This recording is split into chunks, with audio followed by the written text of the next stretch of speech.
Facebook is the most successful and used form of social media on the internet, with over 1.5 billion monthly active users as of April 2016, according to The Wall Street.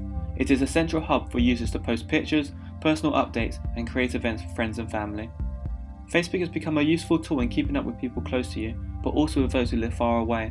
From relatives to friends, it is easy to chat and message for free, and provides an accessible and quick way to catch up with networks around the world, all from your computer, tablet, or mobile device.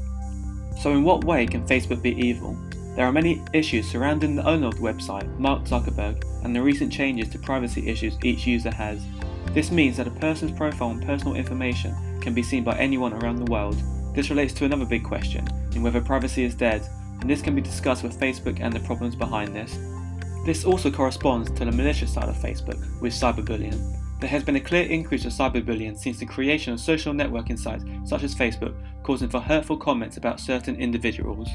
Facebook does not tolerate any bullying once they become aware of it, and may disable the account of anyone who bullies or attacks another account.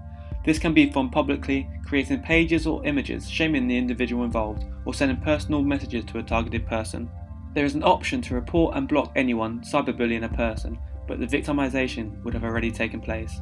This can be difficult for an individual to take because Facebook cannot do anything without a person reporting an attack in which the damage has already been done.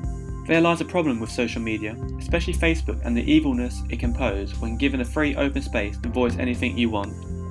Facebook also owns Instagram, a mobile sharing app that allows users to take pictures and videos and share them publicly or privately, either through the app or through other social network sites such as Facebook. This really brought the terms of use into light, where the developers allowed for all photos and videos found on their app to be used by other businesses and companies, stating, "You agree that a business or other entity may pay us to display your username, likeness, photos, actions you take in connection with paid or sponsored content or promotions without any compensation to you."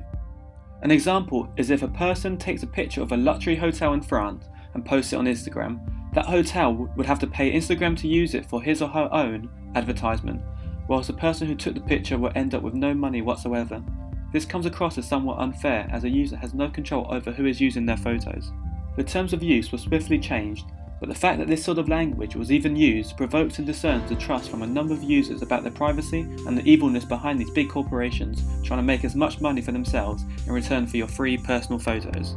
To carry on about privacy, a poll by trustees said that 90% of us worry about online privacy, and 59% of Facebook users did not trust it to protect their personal information. These numbers, high already, are likely increasing.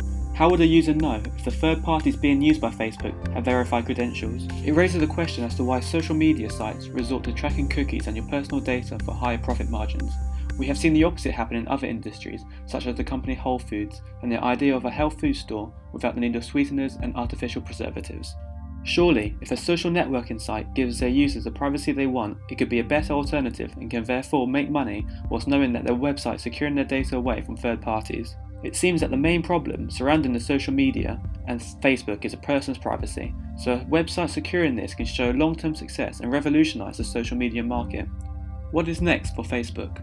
It seems to be the norm now to share data and personal information with your networks. There are definite advantages of this, including videos such as the Ice Bucket Challenge, which was shared, liked or commented by over 26 million people on Facebook. It raised over $100 million around the world, and it makes you think about the positive aspects of sharing data across different networks.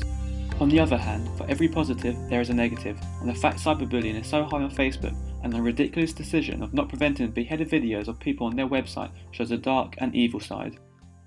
It makes a user want to know why theirs and other data is open to people who are not your friends and family. Facebook needs to update the privacy settings allow for users to be more private.